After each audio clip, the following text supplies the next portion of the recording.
კვირას 20 საათზე ეთერშია ტელეკომპანია ერას საინფორმაციო გამოშვება კვირის ამბებს იაგოლიაძე გაგაცნობთ საღამომშვიდობის. მთავრობის ხდომაზე 6 საკითხი განიხილეს. სოფლის მეურნეობის მინისტრმა სამინისტროს საქმიანობის პირველი კვარტლის ანგარიში წარმოადგინა. უწყება 3 პროგრამას და 10 პროგრამას ახორციელებს, რომლის ბიუჯეტიც 3 მილიონზე მეტი ლარია. ჯანდაცვის სამინისტროს მიერ გაწეული სამუშაოების შეაჯამა ნუგზარ სურმანიძემ უწყების 2015 წლის პირველი კვარტლის ბიუჯეტი 2 მილიონზე მეტი ლარით განისაზღვრა. ანგარიში წარმოადგინა განათლების, კულტურისა და სპორტის მინისტრმაც. უწყება 10 პროგრამას ახორციელებს და გეგმა 7,5 მილიონზე მეტი ლარით განისაზღვრა. ეს არის სამინისტროების პირველი კვარტლის შესრულება, შესაბამისად შესრულების მაჩვენებლები რაც არის დამაკმაყოფილებელი არის, საშუალო წლიური ბიუჯეტის კვარტლის შესრულება ბიუჯეტის ნაწილში შეადგენს 83%. პირველი კვარტლის ანგარიში წარმოადგენს მთავრობის ხდომაზე, ჩვენი ვალდებულება მოსახლეობის წინაშე მთლიანად შესრულებულია. ყველა პროგრამაში ჯანდაცვის ძირითადად მომართვიანობა მოსახლეობის გაზრდილია. არც ერთ ადამიანზე უარი არ არის დათქვამი, ყველა ადამიანი ღებულობს მოსახურეობას. კვარტალური შესრულება 81%, რომელიც ჩემის აზრით ამ თვალსაზრისით ნაწილი ბუნებრივია ეკონომიკის ხარჯზე, გამოვიდა იმიტომ რომ მშენებლობების ლომის წილი არის აქ, რეაბილიტაცია მშენებლობებისა, თუმცა ამავე დროს არის ზოგიერთი თემა, რომელიც გაგვიჭირდა ჩატევა კვარტალში, მაგრამ განსაკუთრებით ეს ეხება კონკურსებში გამარჯვებულების ანაზღაურებას, რომელიც აპრილის თვეში თავდება, მაგრამ სამწუხაროდ ამ გაგებით ვერ მოთავსდა პირველი კვარტლის შედეგებში. ვერ აისახა ეგ. მე ჩემის აზრით ჩვენი მონდომების კვალობაზე ეს მაჩვენებელი მისაღები და ნორმალური არის.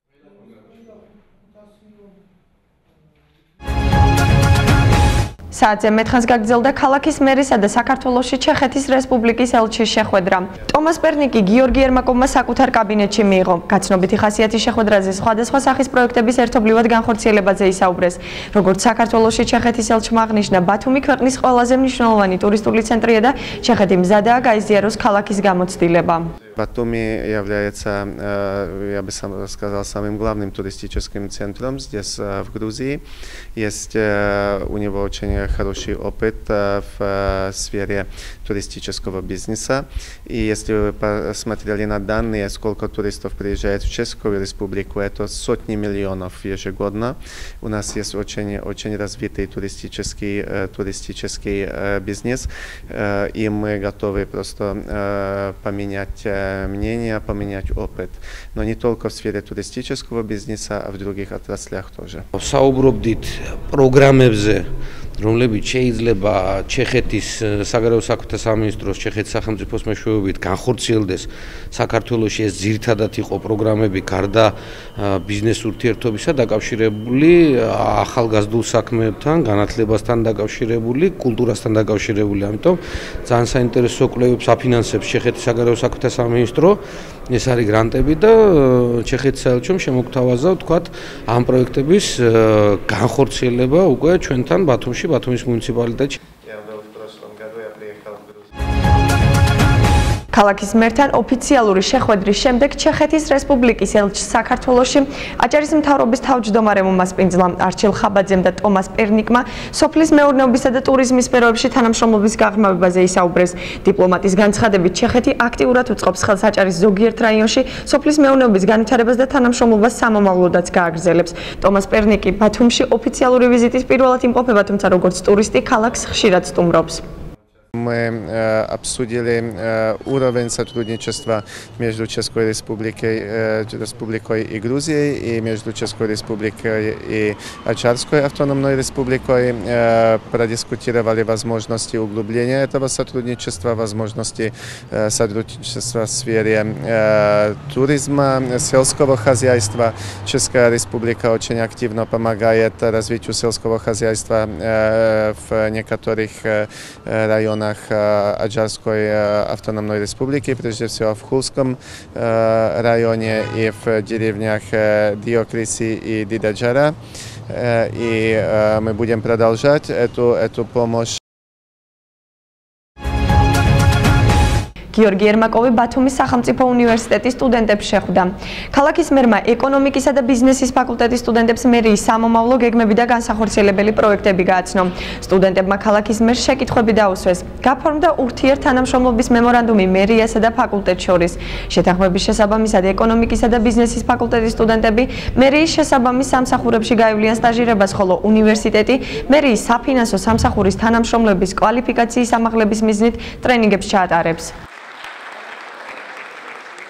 ჩვენთვის საინტერესოა მერიაში მაგალითად საფინანსო საბიუჯეტო სტრუქტურაში სტაჟირების გავლა, რომლის შესახებაც კითხვა დაუსვი ბატონ გიორგი ერმაკოვს. აქამდე გაფორმებული იყო მემორანდუმი უნივერსიტეტსა და ბათუმის მერიას შორის, თუმცა ეს მემორანდუმი მარტივად რა ვთქვათ, უმოქმედო იყო, თუმცა აქტიური მუშაობის შედეგად დარწმუნებულია, რომ ბათუმის მერიასა და ჩვენს ფაკულტეტს შორის გაფორმებული კონკრეტული მემორანდუმი იქნება შრომის უნარიანი და რეალურ შესაძლებლობას მისცემს სტუდენტებს დასაქმების. ეს ძალიან მნიშვნელოვანი თანამშრომლობის დოკუმენტია, რომელიც მოცემულ შემთხვევაში ჩვენ სტუდენტებს აძლევს სტაჟირების შესაძლებლობას მერიის სამსახურებში შემდგომი დასაქმებით. მემორანდუმის ფარგლებში იგეგმება აქტიური თანამშრომლობის განხორციელება არა მხოლოდ სტუდენტებსა, არამედ პროფესორ-მასწავლებლების მონაწილეობით მერიის სამსახურებში.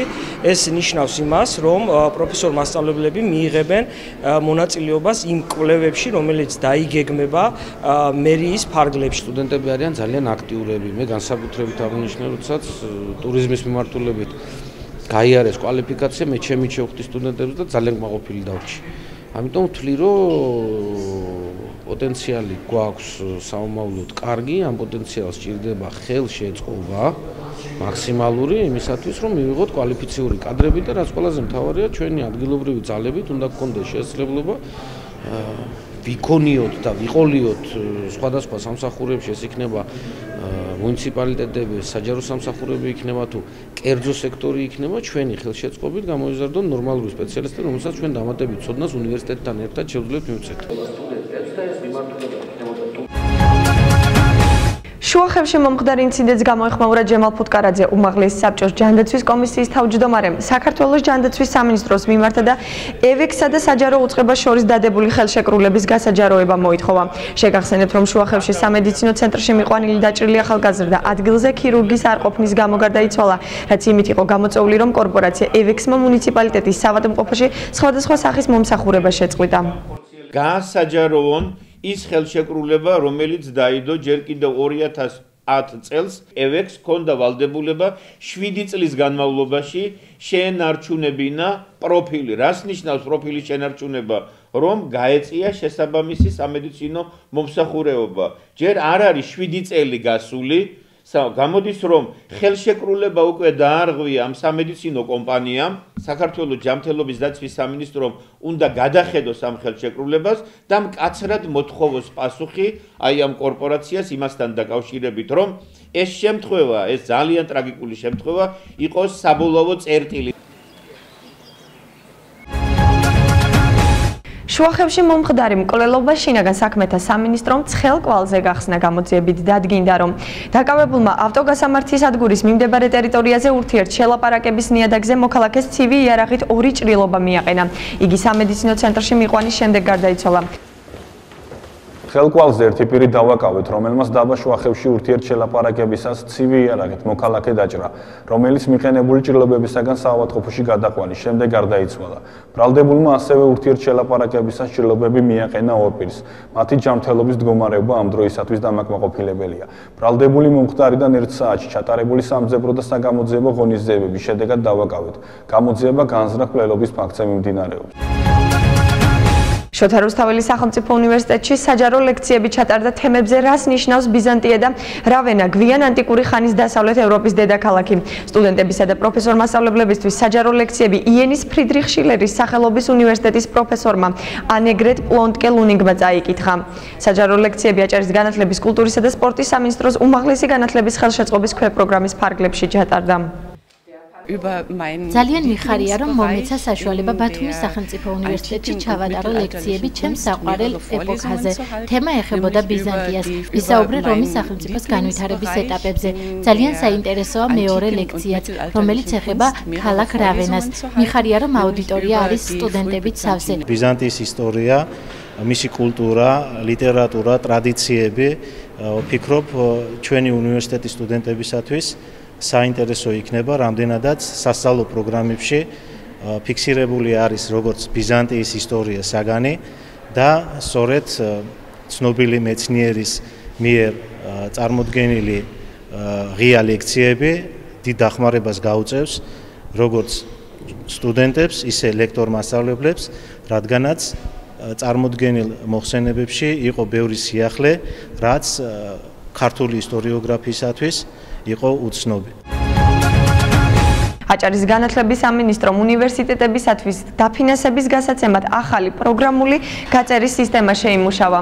მომავალი 4 წლის განმავლობაში შოთა რუსთაველის სახელმწიფო უნივერსიტეტი, საზღვაო აკადემია და ხელოვნების უნივერსიტეტი დაფინანსებას მხოლოდ წინასწარ გაწერილი პროგრამული ხარჯთაღრიცხვის საფუძველზე მიიღებენ. პროგრამა დასამტკიცებლად 3 საფეხურს გაივლის: განათლების სამინისტროს, უმაღლეს საბჭოს და ფინანსთა სამინისტროს. განათლების მინისტრის განცხადებით, მხარეებისთვის პროგრამული ბიუჯეტი უფრო გამჭვირვალე და მოქნილი იქნება. ხარჯთაღრიცხვის წინასწარ წარდგენაში პრობლემას ვერც უნივერსიტეტის წარმომადგენლები ხედავენ. მარტივი იყო როგორც იყო ადრე, მაგრამ დღეს მოქმედი კანონმდებლობიდან გამომდინარე, უნდა შესაბამისად უნდა წარმოადგინოთ პროგრამული ბიუჯეტი და ამ სახით უნდა მივიღოთ დაფინანსება. პროგრამა შემუშავებულია, წარმოვადგინეთ ძირითადი მაჩვენებლები და მოხდება განხილვა და დამტკიცება. ახალი კანონმდებლობის შესახებ მიხედვით ასე აღარ შეიძლება იყოს, ეს წესი უნდა გასწორდეს და თანხა უნდა გამოვიდეს არა პირდაპირ ბიუჯეტიდან ხელოვნების უნივერსიტეტისაკენ, არამედ რომელიღაც სამინისტროს ბიუჯეტიდან. ეს ასეც ხდება ცენტრალური ბიუჯეტიდან, ასე ვფინანსდებით ჩვენ, მოდის კულტურის სამინისტროდან, როგორც მისი დამფუძნებელი, როგორც ჩვენ დაგვაფუძნა, მაგრამ რადგან აჭარას არ ქონდა ამის ვალდებულება, რომ უმაღლესი განათლების მიმართულება სახელმწიფო ფონდებით დაეფინანსებინა, აქედან გამომდინარე მოხდა სუბსიდიის სიტყვის გაუქმება, სუბსიდირება აღარ ხდება უმაღლეს სასწავლებლების და გადავდივართ პროგრამულ ბიუჯეტზე. ჯერჯერობით თვითონ წარმოადგენენ ჯერ უნივერსიტეტები განათლების სამინისტროში და შემდეგ განათლების სამინისტრო როგორც ხარჯავითაცებულ ფინანსთა სამინისტროში და შემდეგ ანალიზის საფუძველზე საბოლოო ჯამში მთავრობა მიიღებს გადაწყვეტილებას თუ რომელ პროგრამაზე რა თანხები იქნება გათვალისწინებული და ვის შეიძლება მოემატოს ან ვის შეიძლება შეუმცირდეს კონკრეტული დაფინანსება. დასაქმების ფორუმი 2015 გაიმართა სასტუმრო შერატონში. წელს ღონისძიებაში 21 კომპანია ჩაერთო. ქვეყნის წამყვანი ორგანიზაციები, რომლებსაც ამ ეტაპზე სხვადასხვა ვაკანსიები აქვთ, დასავლეთ საქართველოს უნივერსიტეტების სტუდენტებს შეხვდნენ. გასაუბრებაზე 4 ქალაქის უმაღლესი სასწავლო დაწესებულების ახალგაზრდები მივიდნენ: ქუთაისის, ზუგდიდის, ფოთისა და ბათუმის. ღონისძიების მიზანს კომპანიებისთვის ახალი კადრების აყვანა და სტუდენტების დასაქმება წარმოადგენს. დასაქმების ფორუმი ბათუმში წელს მეოთხეჯერ ჩატარდა. 21 კომპანია არის დღესდღეობით წარმოდგენილი. თითოეულ მათგანს აქვს ვაკანსიები სტუდენტებისთვის, სტაჟირებები, ასე ვთქვათ, და мотиваცია აქვს, რომ დაასაქმოს სტუდენტები, ჭირდებათ ახალი სისხლი, შესაბამისად, სწორედ ამიტომ ესწრება და თითოეულ სტუდენტს აქვს დღეს შანსი, რომ დასაქმდეს. ამით გამოირჩევა ჩვენი ფორუმი სტატისტიკების მიხედვით, ასე ვთქვათ, საკმაოდ მაღალია იმის პროცენტული მაჩვენებელი დასაქმების სტუდენტების და ამიტომ ჩვენი мотиваციაც არის, რომ თითოეულ სტუდენტი მოვიდეს მომზადებული, ორგანიზებული, რომ მეტი შანსი ჰქონდეს დასაქმების თითოეულ ამ კომპანიაში. ვიღებთ მონაწილეობას ყველა დასაქმების ფორუმში, თბილისშიც, ბათუმშიც მესამე წელია უკვე, რაც პირადად მე მიწევს მონაწილეობის მიღება.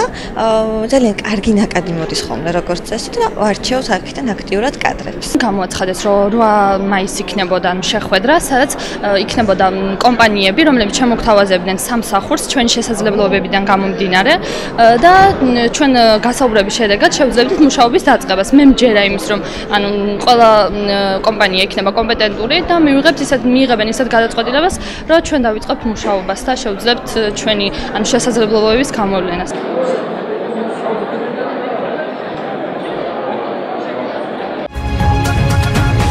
ღონისძიება სახელწოდებით „ჩემ ფესვო ჩემოძლიერო“ ჩატარდა შოთა რუსთაველის სახელმწიფო უნივერსიტეტში, რომლის მიზანს უცხოეთში მცხოვრები თანამემამულეების საქართველოსადმი დამოკიდებულების ჩვენება წარმოადგენდა. პრეზენტაციები თურქეთში და ფერეიდანში მცხოვრებ ქართველებზე მახოს საჯარო სკოლის მოსწავლეებმა წარმოადგინეს.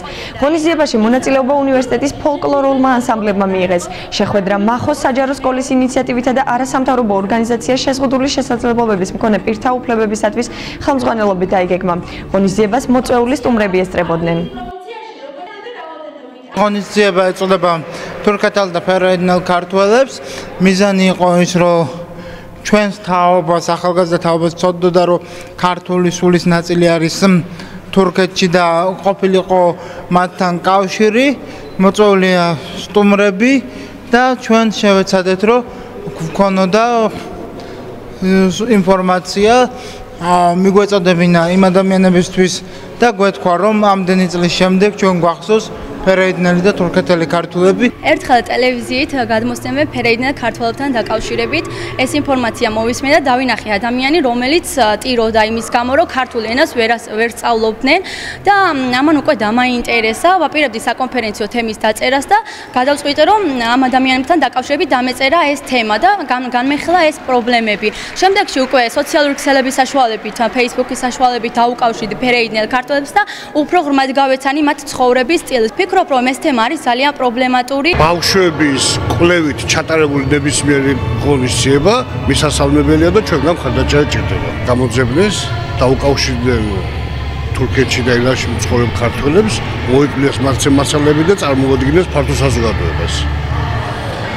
ახლა რაც შეეხება პრობლემას ქართული ენის უცხოეთში სწავლების შესახებ, მე ვიცი უკვე, რომ თურქეთის ხელისუფლებამ მიიღო გადაწყვეტილება მომავალი მიმდინარე სასწავლო წლიდან ქართული ენის სწავლების შესახებ და რამოდენიმე რეგიონში უკვე დაიწყო ამაზე სწავლება და ამ თემაზე ვიცი ინტენსიურად მუშაობს საქართველოს განათლებისა და მეცნიერების სამინისტრო.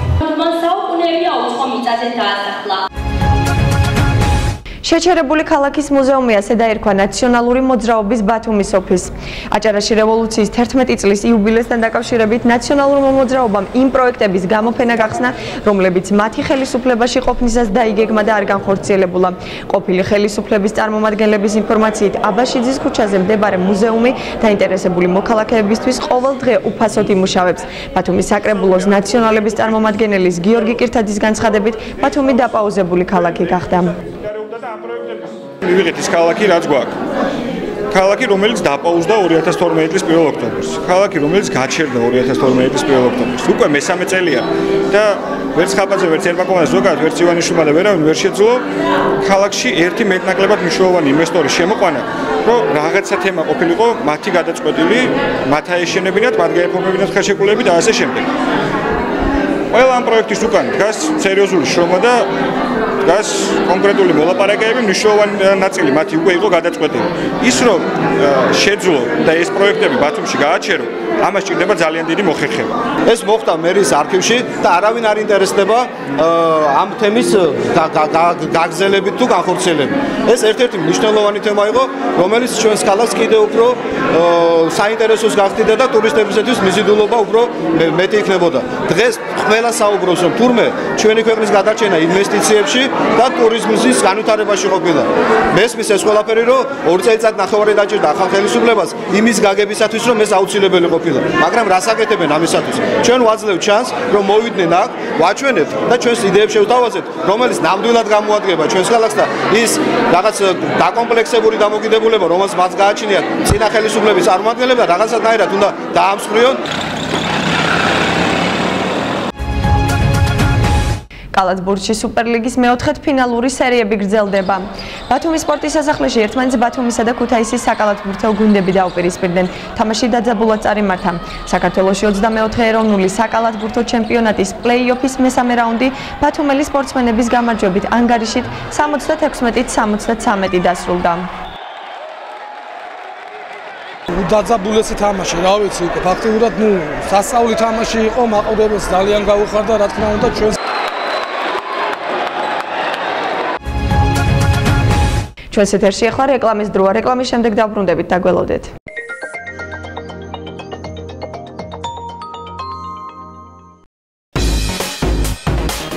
სიახლე აჭარაში პირველად ევროსტანდარტის ავტობაზრობა აღჭურვილი ვიდეო კონტროლით, დაცვით, ისარგებლეთ ყოველდღიური ღია და დახურული ბაზრობით. მოქმედებს აქცია განათავსეთ თქვენი ავტომობილი 1 თვის განმავლობაში უფასოდ. მისამართი სამხედრო პოლკის დასახლება სვიშევსკის ქუჩა, ნომერ 1 საბავშვო ბაღის მიმდებარე ტერიტორია.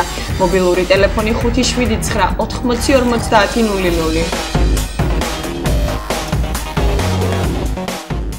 Liberty Bank-ი გთავაზობთ ყველაზე ხელსაყრელ და თქვენზე მორგებულ სესხებს. მიკროსესხი, აგროსესხი, მცირე სესხი და საკურორტო ბიზნეს სესხი. განავითარეთ თქვენი ბიზნესი ჩვენთან ერთად. Liberty Bank-ი, ყველგან და ყველასთვის.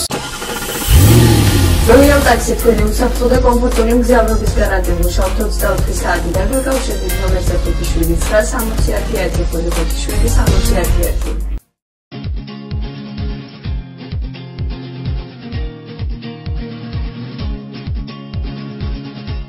და ზევსი ვინ იყო?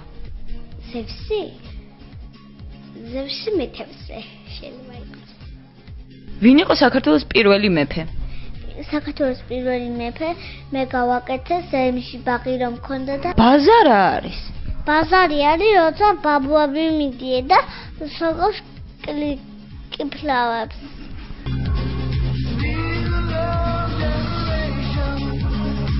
Liberty Bank გთავაზობთ სალომბარდეს სესხს ყველაზე მაღალი შეფასებით და ყველაზე დაბალი საპროცენტო სარგებლით საქართველოში. ინფორმაციისთვის დარეგეთ 255 55 00. რეკლამის შემდეგ რუბრიკა ბათუმელით გიბრუნდებით. ნახეთ ინტერვიუ ნუგზარ მკელაძესთან. ბატონო ნუგზარ, რას ნიშნავს თქვენთვის ბათუმელობა? თუ ჩავორმავდებით თვითონ ამ კითხვის არს დავინახავთ, რომ არც ისეთი იოლი საპასუხოა. ამიტომ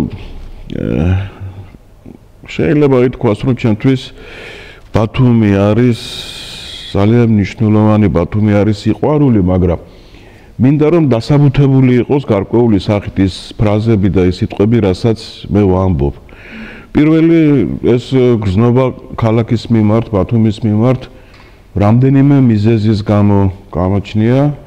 იმიტომ რომ ნებისმიერი ადამიანი, სადაც იბადება და სადაც მისი ბუდია, ბუნებრივია შეყვარებულია აი ამ ადგილზე, არა?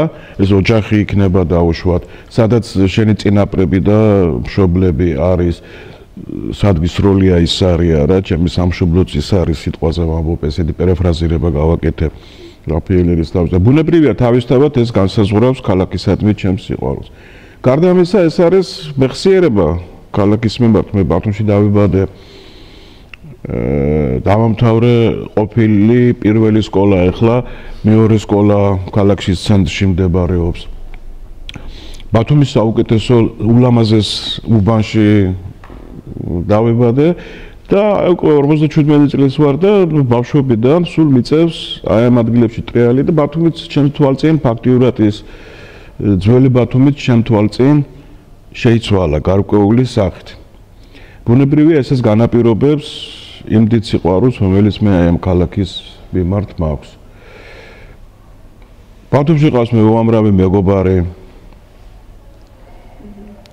ყოფილა ისეც ყოფილა რომ ადამიანებს შესაძლებელი არც კი ვიცნობდით ერთი-ორი შეხვედრაც საკმარისი იყო და უკვე ქუჩაში მიმავალი სალამს ეუბნებიან შესაძლებელია ეს პატარა ქალაქის დამახასიათებელი თვისება იყოს, მაგრამ ბათუმლებს ეს რაღაცნაირად გამომუშავებული აქვთ საოცრად. გარდა ამისა, ბათუმი ჩემთვის არის ისტორია. ადამიანი ხო თავის მშობელს არ ირჩევს, არა, ეს ბუნებრივი არჩევანია. არ ირჩევს სამშობლოს ბუნებრივი არჩევანია. სამშობლო შეიძლება შეიცვალო, თქვათ რაღაც მიზეზების გამო, იძულების გამო, ასე შემდეგ და ასე შემდეგ, მაგრამ არჩევანი სხვა არ არის. ბუნებრივია ასევე არჩევანი არ მქონდა, მაგრამ თუ კი მე მექნებოდა მაგალითად არჩევანი, მე ვიტყოდი და თქვათ შემოეთავაზებინათ, რომ შენ დაებადებოდი საუკეთესო ქვეყანაში, საუკეთესო მდგომარეობით, დაუშვათ უკეთესი, უფრო ეკონომიური თვალსაზრისითაც ავიღოთ და კეთილდღეობის თვალსაზრისით, საუკეთესო ქალაქში, მე ალბათ ავირჩევდი ისევ იმ გზას, რომელიც გზითაც მე ვიარე ჩემს ბათუმთან ერთად. ამიტომ ბათუმი პრინციპში ჩემთვის ბევრი რამა, ჩემს იმიჯსაც ზუსტად ეს ქალაქი განსაზღვრავს, იმიტომ რომ თუ კი მე მიცნობს საქართველოში ეს ადამიანები თუნდაც უცხოეთში იყოს, რატომღაც მე ასოცირდები მუდამ ბათუმთან, მიუხედავად იმისა, რომ სულ სწავლობდი ასპირანტურაში, წლების მანძილზე თბილისში ვიყავი, წლების მანძილზე შემდეგ საზღვარგარეთ ვიყავი, სულ აგერ ბოლო ხანებში მომიწია ჩამოსვლა ბათუმში, მან ჩემი პასპორტი რაღაცნაირად არის ქალაქი ბათუმი. და ამას თავისი სუბიექტური და ობიექტური მიზეზებიც აქვს. სუბიექტური ისაა, რომ ეს ჩემი დამოკიდებულება ქალაქის მიმართ, ბათუმის მიმართ და ეს იციან ჩემმა უახლოესმა წრემ, უახლოესმა ადამიანებმა. ობიექტურია ის, რომ ბათუმისნაირი ქალაქი ალბათ შავი ზღვისპირეთში და გადაჭარბებული საქართველოში საერთოდ თქვა დაუშვათ ესეთი პეწიანი ქალაქი შავი ზღვისპირეთში თითოეულად ჩამოითვლება ხელზე. ბუნებრივია სილამაზეს და ესთეტიკაც განსაზღვრავს ჩემს გემოვნებას და რაც მთავარია მე ისტორიკოსი ვარ და ვფიქრობ რომ ბათუმი რომელიც დღეს არის რეალურად საქართველოს კარიბჭე ბათუმში გადმოენაცვლა აი თქვი ისტორიკოსი ვარ მეთქი და მე ძალიან ღრმად ვიცნობ, კარგად ვიცნობ მის ისტორიას და მინდა რომ ეს ქალაქი იყოს განვითარებული, კარგი, თბილი როგორც ის იმსახურებს და როგორც მას იცნობენ თავისი მოსახლეობით და თავისი ადამიანებით. ამიტომ ბათუმლები ძალიან გრძნობიანები რო არიან, რაღაც ესეთი მშენებლობების მიმართ ზოგჯერ ის შეიძლება ძალიან კარგი იყოს, მაგრამ მან გრძნობიანები არიან და ყურადღებას აქცევენ ამას. აი რაღაც დემოგრაფიული სურათის შეცვლის მიმართ იყო ესეთი რომ აი რაღაც გაჩნდა სხვა ხალხი და ნუ ბათუმლები, ქალაქელები ეს ბუნებრივი პროცესია, ბუნებრივი ბოროტად ნათქვამი არაა ბათუმლების მხრიდან, ეს იმის გამო არის ყველაფერი ნათქვამი, რომ ბათუმლებს ძალიან უყვართ თავიანთი ბათუმი. რა თქმა უნდა, ბათუმი მთელ საქართველოს უყვარს. მაგრამ ბათუმლებს განსაკუთრებით თავისი წვიმით, თავისი მზიანი ამინდებით, თავისი ხავერდოვანი სეზონით, თავისი გაზაფხულით ზამთრითაც კი. თქვენ ახსენეთ რომ ამბობთ რომ ქალაქმა იერსახე თქვენ თვალწინ იცვალა და ცვლილებები არის გარდაუვალი. როგორ ფიქრობთ, ხდება თუ არა ეს თანამედროვეობა ქალაქს? ეხლა ეს ძველი ბათუმი რომ იყო ბუნებრივია მეც ნოსტალგია მაქვს, ის იყო წყნარი მშვიდი ქალაქი თავისი თქვათ მე შეჩვეული ვიყავი ამ არქიტექტურაზე, მშვიდად გრძნობდი თავს, მაგრამ ურბანული პროცესები არის გარდაუვალი. მაგრამ ურბანული პროცესები და ესეთი სწრაფი ტექნიკური თვალსაზრისითაც პროცესი რომ მიდის, იმიტომ რომ ხალხი იზრდება, ქალაქმა გაიზარდა მოსახლეობა, გაფართოვდა ბუნებრივია გარკვეულ მშენებლობებს იწვევს, მაგრამ მშენებლობებმა მე როგორც ხედავ ბოლოხანებში მიიღო არა ის, ანუ მიიღო სუფთა კომერციული ხასიათი. იმიტომ რომ კომერციული ხასიათის მიღმა ჩვენ უნდა გავითვალისწინოთ ბათუმის თავდაპირველი დაგეგმარების პრინციპებია ეს ოთხკუთხა და ყველა ქუჩა რომ სხვისკენ მიემართებოდა, ყველა მიმართული შემთხვევითი არ იყო, იმიტომ რომ ეს არა ქვია სამენტელაცია, აი ჰაერის ცირკულაცია და რაღაც მოძრაობა გადანაწილებული რო ყოფილიყო. მშენებლობების დროს უნდა ითვალისწინებოდეს ადამიანების მოთხოვნილებები, რამდენად საკმარისია და არა საკმარისი. ესა თუ შეიძლება ჩვენ ვიცით ახლა დგას შენობები, ზოგი გაჩერებულია, რაღაც ნაწილში ხალხი არ არის შესახლებული. გასარკვევი იყო მაღლივი შენობების სიხშირის პრინციპები, რამდენად საჭიროა დაუშვათ ზღვიდან უკვე ზღვისპირიდან რომ იწყება ეს სიმაღლე და არ მიდის ამფითეატრულად, იმიტომ რომ თისა და ხაჭა სპეციალისტებმა ძალიან კარგად იციან. მე ვერ გეტყვი რა შედეგებს გამოიღოს, მაგრამ საერთო ჯამში ბათუმი გაიზარდა და ალბათ იზრდება უკეთესობისკენ, იმიტომ რომ ახლა მეორე მხრივ რომ ავიღოთ, გახსოვთ ალბათ ადრე თქვენ ახალგაზრდები ხართ, მე უფრო ადრე დელს გავიხსენებთ, ჩვენ ბარაკის სახლებს ვეძახოდით, ხო ხალხი ძალიან ისეთ პირობებში ცხოვრობდა, ბუნებრივია, თუ გავითვალისწინებთ, ისიც ძალიან ცუდი იყო.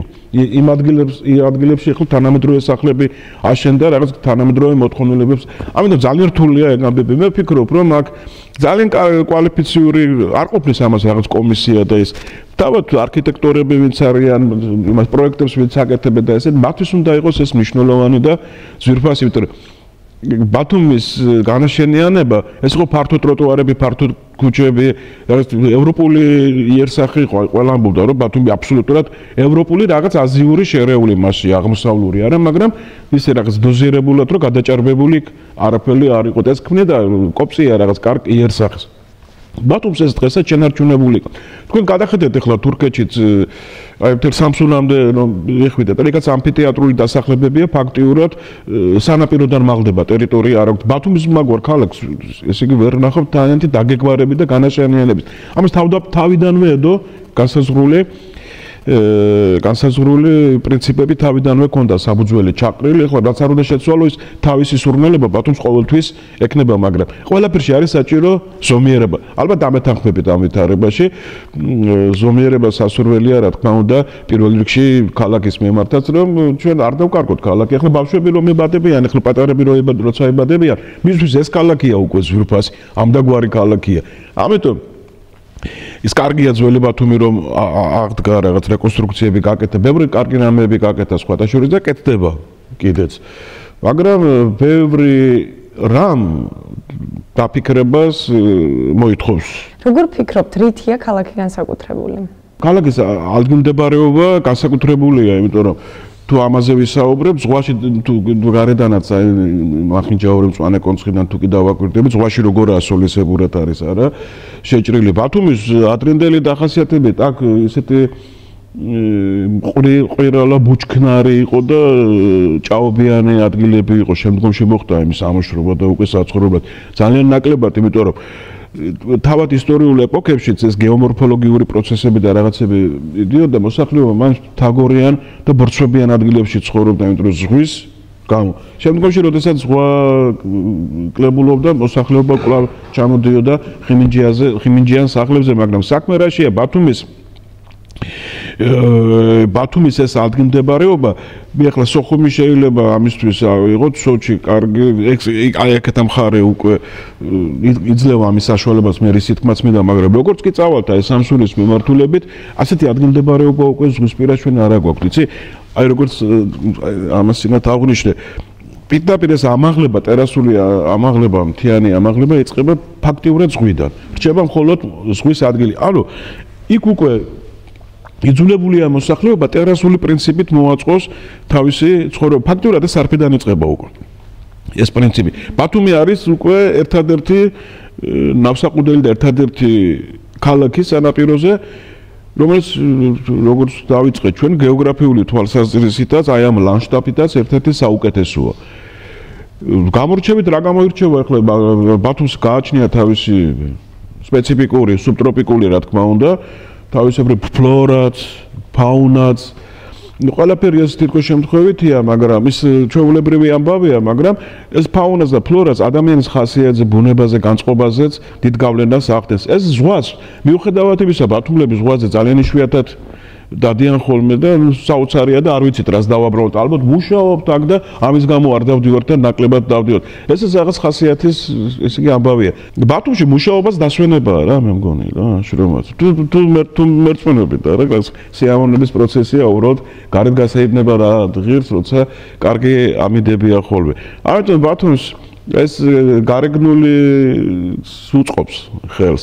ძალიან ხშირად მithქვამს, აი უნივერსიტეტი ავიღოთ, მაგალითად ჩვენი უნივერსიტეტი რომ და იქ ადრე რაღაცებს საუბრობდნენ, აქ გადავიდეს და ძალიან ბევრმა ადამიანმა სწორად დასვა საკითხი და იქ ბათუმში კი არჩეულებრივი კარგი პროფესორა ყავს მაგალითად მასწავლებლები და ასე შემდეგ. არავის ნაკლები არ არის, როგორც არ უნდა თქვა და ააკრინოს სხვამ და მაგრამ ბათუმის კიდევ სავიზიტო ბარათი რა არის, იცით მისი კარგი უნივერსიტეტობაც რაში ადგილმდებარეობაში წარმოიდგინეთ ახლა სტუდენტები რომლებიც ლექციას ისმენენ დაუშვათ და გაიხედავენ მარცხნივ და არაჩვეულებრივი ადამიანის ესთეტიკური ყალიბდება რა კარგ ესთეტიკურ გარემოში თავისთავად ყოს მიმზიდველობაც აქვს ეს ხო უნივერსიტეტი არა მარტო არა ზღვისპირა ქალაქი გაიზარდა უკვე მთელი რომ დაიწყო ერთი ბოლოდან ჩამოხვიდე მე თუ მეტყვით ბათუმში მაგალითად ამდენი მანქანები საერთოდ რაღაც ქალაქგარეთ უნდა მოხდეს ამის პარკირება ბათუმში რა საჭირო არის მანქანა რა სამსახურში მივდივარ დაუშვა რაღაც ესეთი ამის ორგანიზაცია რაღაცნაირად შემომსვლელებისთვის და გადაადგილება სხვაგვარი მექანიზმებით მოხდეს ცოდოა ქალაქ დამერწმუნებით ალბათ არა ამ თვალსაზრისითაც გადაიტვირთა უკვე და რა იქნება შემდგომში რას უსურვებთ ბათუმს პირველ რიგში ქალაქი ადამიანების გარეშე არ არსებობს ერთ ჩემ მეგობარს პოეტს კარგი ის აქვს გამონათქვამია რომ ქვას რომ ტასეცმელი ჩააცვა გათბება ყვა ამიტომ ადამიანებია მთავარი თუ ჩემ ბათუმლები თუ ჩვენ ის ადამიანები რომელიც ქმნიდა ბათუმის სახეს ქმნიდა ბათუმის ისტორიას არ იქნება მაშინ ბათუმი ჩემთვისაც დაკარგავს დაუშვა რაღაც განსაზღვრულ მნიშვნელობას მე ქალაქს მინდა უსურო წარმატებები ის სიპეწე რომელიც მას შემორჩენილი აქვს და რომელიც აქვს მას როგორც ზღვისპირა ქალაქს მაგრამ ყველაფერი ეს მინდა ნასრულები იყოს ქალაქის მიმართ თუ კი ის ბათუმელები და ეს ქალაქელები აი ეს ადამიანები რომლებიც ფუნდამენტია ამ ქალაქის ასევე ღირსეულად იქნებიან თავიანთ ქალაქთან ერთად წარმოდგენილი ძალიან შორს აგვიყვანს ის რა მომწონს მე რა არ მომწონს მე იმიტომ რომ ჩემი გემოვნებოდა ეს ეს იყო კვირის ამბები და მე მისი წამყვანი ია გოლიაძე. მომავალ კვირამდე გემშვიდობებით, გმადლობთ რომ გიყურეთ.